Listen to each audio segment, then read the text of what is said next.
Hello, everyone. Welcome to a Wednesday Live with Jen Beck. And I am so excited to talk with you today about how to create some simple strategies to simplify your life and to free up your energy.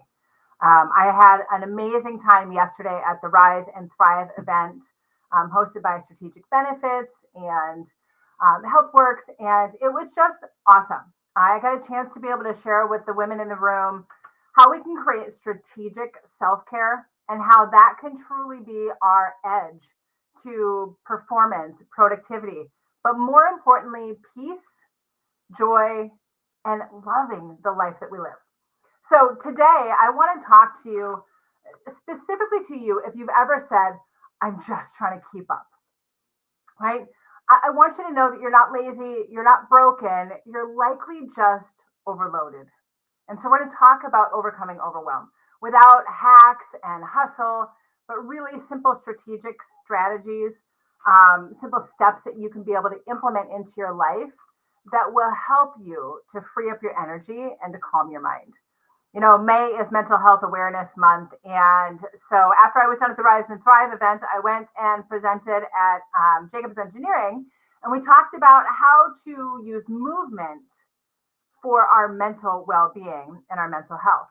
So this whole month, we're talking about stress management. We're talking about how to overcome the overwhelm, how to really get to a place of peace and calm. So if there is something specific that you want me to address, if you've been wondering about, if you feel like you are just frustrated and stuck in the overwhelm, I want you to know you're not alone. You can drop me a DM at any point in time. Let me know where you're at, and I'll figure out a way for us to connect and see how I can help you. After coaching women for 23 years to reclaim their health and recharge their lives, stress management and finding the shortcuts and the hacks to be able to make life feel easier and more doable is my sweet spot. It's kind of my zone of genius, if you will.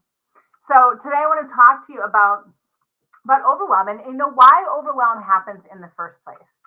Overwhelm isn't actually an energy and is an action. Let me rephrase that. Overwhelm is an energy issue. It's not actually a time issue.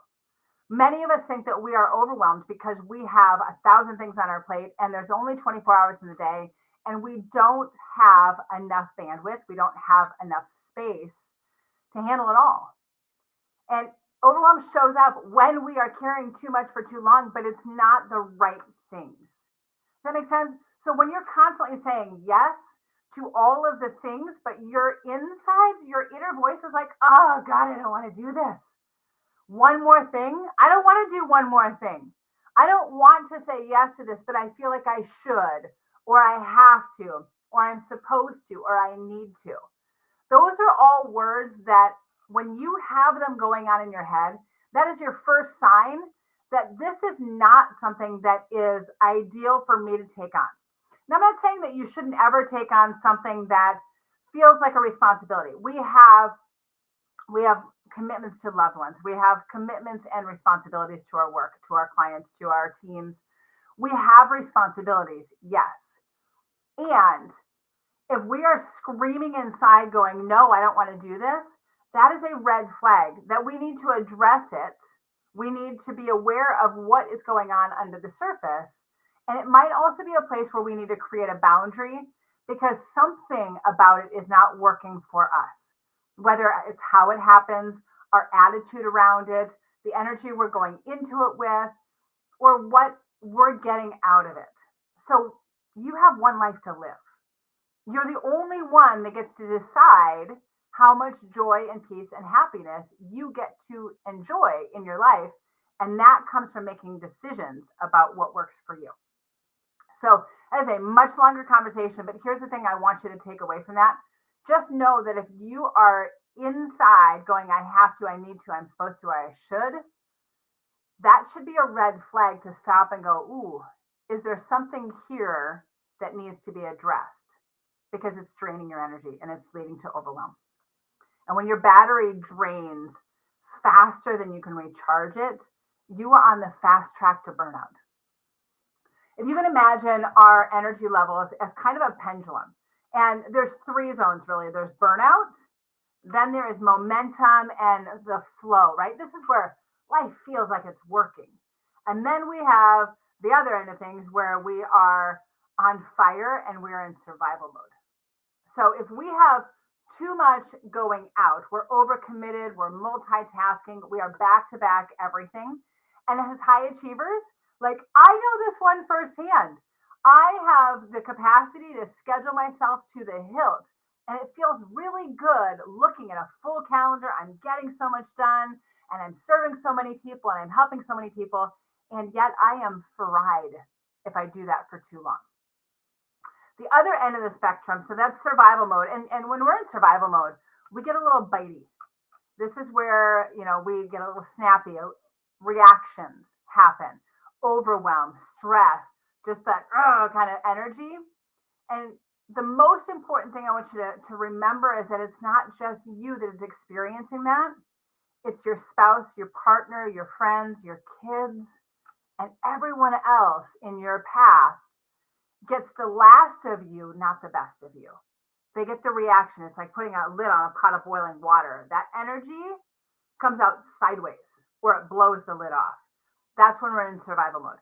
When we're in burnout mode, this is this quiet quitting. This is where we start feeling a little resentful, and that can grow over time. It's where we feel burnt out, when there's no joy, there's no rest, and we have no alone time because we're giving so much, but we're just taking it all in and we're just minimizing our needs and our wants. Ideally, we want to be right in the middle in that flow state where you wake up in the morning and you're like, yeah, I get to do this. Like, this is my life. I choose this. I want this. And so we're going to talk today about how to overcome the overwhelm and do it in a way that feels really easy and flowing. But I want to hear from you right now. Like, what's one thing that feels like it's too much right now? Just put it in the comments below. What's one thing that feels like it's too much? And if you want to keep it private, that's okay. Just put too much in the content, in the comments below. Okay, so if it's too much, just put too much in there. Let me know where you're at. Do you experience like it's too much? Maybe you are in that flow state and everything is working and everything feels like it's already in the flow. And that's amazing. Like, yay, you. That's awesome. So wherever you are, if you're starting to experience that feeling of burnout, I want to give you a few strategies that you can do that will help you to start managing that and start decreasing it. Okay. Strategy number one is an energy audit. And this is really checking in. It's looking at, what am I saying yes to that I don't want to? I have a friend that says, if it's not a hell yeah, it is a hell no. And it may not be, polite grammar, but it's the reality. If you in your guts are like, I don't want to do this, then it should be a no. And there are times when we have responsibilities that we cannot reprioritize or delegate. I get that. Then we get to decide how we want to enter into that. What kind of energy do we want to bring into that situation? What kind of energy do we want to bring to those people? Because you get to choose it. You can choose how you feel and what you decide. I have a client who I worked with, and she was the executive assistant to the CEO of the company. And they brought in an auditor and they decided to restructure some things. And she went from just having this, in her words, a cushy executive role that she had been in for over 20 years. And this new auditor came in and restructured things. And now she also gets to clean the lunchroom as part of her job. And she felt so angry, which, I mean, I get it. You go from this elite status as an executive assistant to now you are cleaning the lunchroom, and it was a manufacturing company. So she got to clean up after 3 different shifts of lunch from the people that worked out in the factory. And it was a mess every single time. And so we started talking about, do you have any options? And she's like, no, I don't have any choice. This is just the way it is. And I said, you don't have any choice? I said, could you get a new job? And she goes, well, yeah, I could quit and I could go find a new job and I could go through all of those efforts. And I said, great. So you do have an option. You could go get a new job. Have you talked to the CEO? Have you talked to the owner of the company and have a conversation with them? No, not yet. Okay, there's another option. And I said, even if neither one of those two are viable, you do have a third option. And the third option is how we choose our energy going into it. And so we started talking about that, and she came to the conclusion that she could change her attitude about it.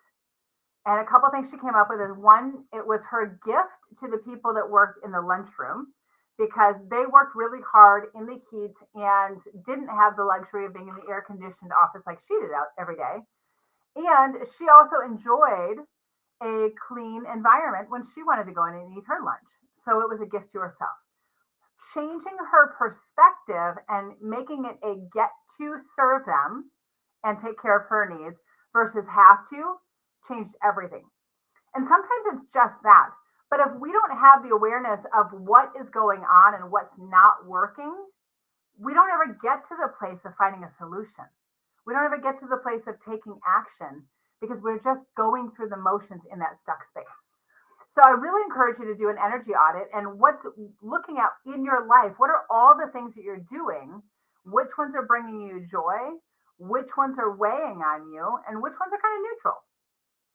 And the ones that are weighing on you and draining your energy, then you get to choose what you do with that. Is there something that you can let go of this week? Is there something that you can pause and give yourself a few days of break? Is there a way to delegate that? When I was at the engineering firm yesterday, we were talking about, what would you do to be able to increase your mental wellness? And one of the women is like, I would get a cleaning lady any day of the week. And one of the other gals across the room is like, yeah, but you lose the exercise, you lose the movement. She goes, yeah, but I can take that 4 hours a week that I clean my house and I could go walk around the lake or go join a golf league or go hiking or do something else that I would enjoy doing versus having to clean the house. So sometimes it's looking at how can we get what we want and still get the things done. It doesn't have to be a how do I get this done? Change it to how does this get done? It opens up possibility for so much more. So if we're looking at your energy awareness inventory, email at 10 o'clock at night, drain, turn off your notifications past the workday or past, at least 6 or 7 o'clock at night. Give yourself some downtime so that you can relax and restore. A walk outside, that would be fueling, unless it's raining or you hate walking. But getting outside, getting your body moving would be fueling. What's something that brings you joy? And meal planning, it may be something that it's a necessity and it doesn't fuel you, but can you delegate it? Can you incorporate the family into it versus you taking it all on yourself? Many hands make light work. Can you outsource some of it? Does a meal service like Hungry Root or, a Fresh Basket or something like that, are those things that could support you? Having Kroger deliver your groceries to you. What are the pieces that really get to serve you that allow you to have a life that you love on a more substantial scale? Most of us don't need more time. We need fewer commitments. So, and you may be one of those people like, oh, I don't want to hurt anybody's feelings. I don't want to say no. I would feel bad. All you have to do is say, you know what, that sounds amazing. And I really want to honor my bandwidth right now, so I'm going to pass. Or something as simple as, I'm sorry, that doesn't work for me. Like saying no isn't selfish. It's sacred. It's truly about prioritizing your needs so that you can serve others that you love that much more. It's putting your oxygen mask on first before assisting another passenger, right? Because if we don't have oxygen, we do not survive. If we don't have energy and bandwidth and space to breathe, we don't survive in our life either, let alone thrive. So how do we create some extra bandwidth strategically in baby steps?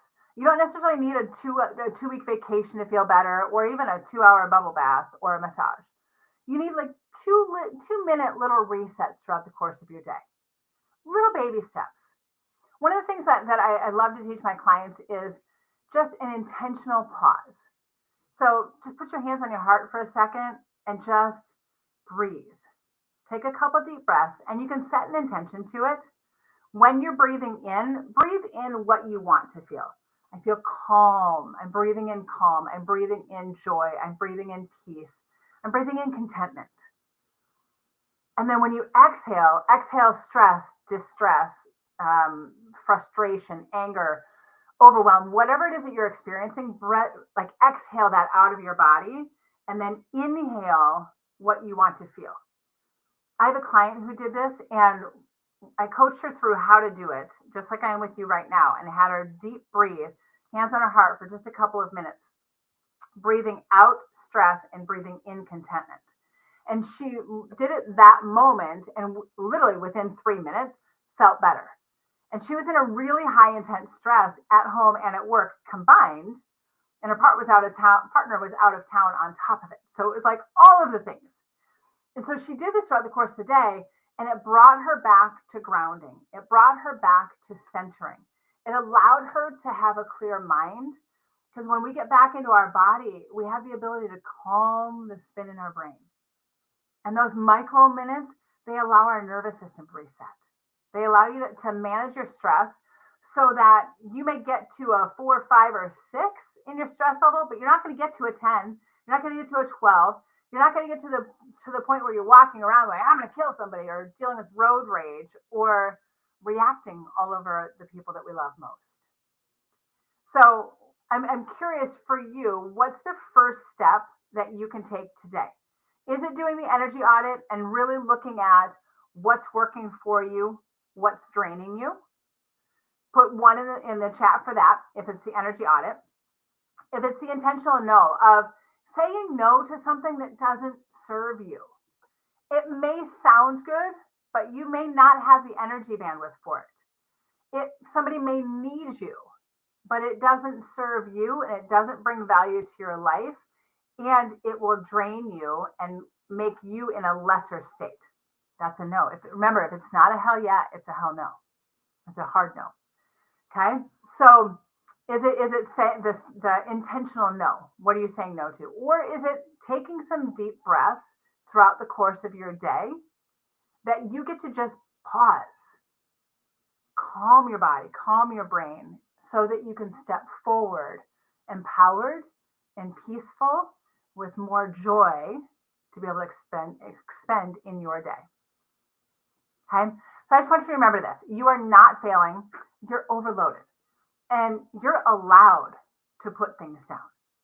You deserve to say no to the things that don't serve you. You are allowed to release responsibilities that aren't truly yours. And I want you to think about that. If you have kids and you're checking their homework and they're 14 years old, do you still need to be doing that? Are you packing their lunch? Do you need to be doing that? Are there team members that you could be delegating things to that would enjoy the responsibility, that will allow them to feel empowered and feel your trust, which will build their confidence and build their skill set and take things off of you so you can be strategic in how you spend your time and the choices and decisions that you're making. You don't have to earn the rest. You're worthy of it just for being you. So this is your permission slip to breathe, to choose peace, and to choose yourself. And if you'd like some additional support in this, I have a power pause checklist. These are recharging strategies for ambitious women. And guys, you can download it too. It will serve you as well. But it's really designed for you ladies who I know are giving your all, and many times are everything to everyone at a cost to yourself. You're the last on your to-do list if you're on there at all. And this power pause checklist will give you some really simple strategic strategies, some simple things that you can add into your day where you can decrease your stress in 5 minutes or less. So if you'd like that, go to CompleteHealthRevolution.com/powerpause. And I'll drop the link in the comments below. But share this, tag a friend who needs this conversation. Share this with somebody that you know this will inspire them, that they need to take care of themselves. They deserve to take care of themselves. We all need to take care of ourselves, but they deserve it, and they may not be doing it yet. So I'm Jen Beck, and I will see you on our next Wednesday live at 11 a.m. Until then, protect your peace. You deserve it. Make it an amazing day.